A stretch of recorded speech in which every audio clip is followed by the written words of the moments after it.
सद्गुरू श्री ब्रह्मचैतन्य महाराज गोंदवलेकर यांचं प्रवचन 11 मार्च.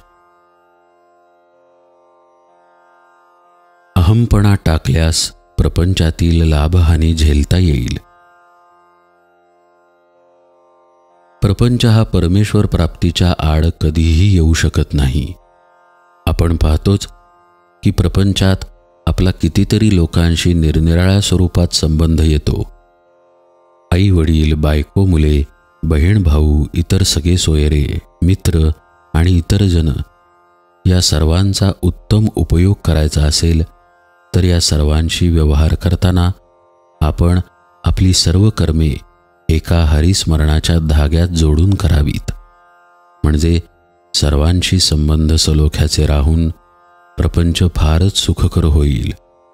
निदान तो तापदायक तरी खचित होणार नाही.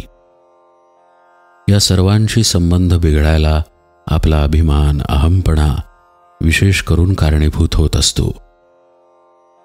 हा अभिमान श्रीमंतालाच असतो असे नव्हे तर गरिबालाही तो सोडत नाही.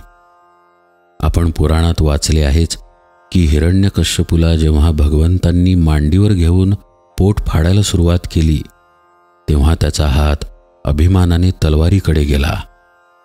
प्रत्यक्ष भगवंत समोर असूनही त्याने काही हात जोडले नाहीत. केवढा हा अभिमानाचा जोर! गरीब लोक सुद्धा या अभिमानाच्या आहारी किती गेलेले असतात. एकदा एक भिकारी एकाच्या दाराशी येऊन भिक्षा मागू लागला. तेव्हा तो गृहस्थ त्या भिकाऱ्याला म्हणाला, अरे, तुला काही काळवेळ समजते की नाही?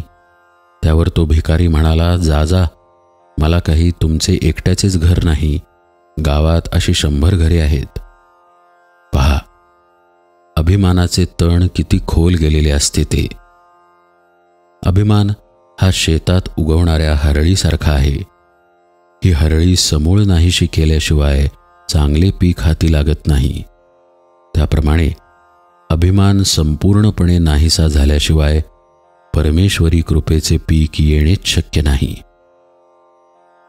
फणस चिरताना एक काळजी घ्यावी लागते. हाताला तेल लावून तो कापावा लागतो आणि त्यातले गरे काढावे लागतात. म्हणजे हाताला चिकाचा त्रास न होता गरे चटकन निघतात. त्याप्रमाणे नाम घेऊन प्रपंचात व्यवहार केला तर अभिमानाचा किंवा विषयवासनांचा चीक न लागता परमेश्वरी कृपेचे गरे हस्तगत करता येतात. हा अहमपणा, हा देहाभिमान टाकला तर प्रपंचातली लाभहानी हसत खेळत झेलता येईल. लहान मुले पावसाळ्यात कागदाच्या लहान लहान होड्या करून पाण्यात सोडतात. त्यातली होडी तरली तरी हसतात, बुडली तरी हसतात. त्याप्रमाणे प्रपंचातली सुखदुःखे हसत खेळत झेलावीत आणि हे एका नामानेच साधते. नामस्मरण म्हणजे तू आहेस, मी नाही ही स्थिती होय.